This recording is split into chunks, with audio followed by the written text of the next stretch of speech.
This Texas Chainsaw Massacre by far is the best. This 2022 Texas Chainsaw Massacre. You guys check it out. You guys love it. I seen it on Netflix. I liked the movie. I thought it was great. I thought that it was gory and everything else.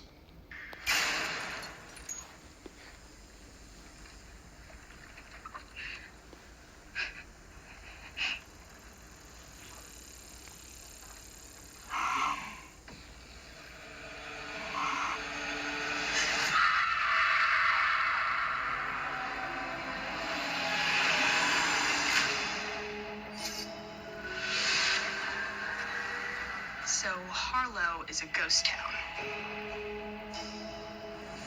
We have a vision for this place. All it needs is young blood. I don't want to live here. This is a chance for people to start fresh somewhere. Somewhere safe.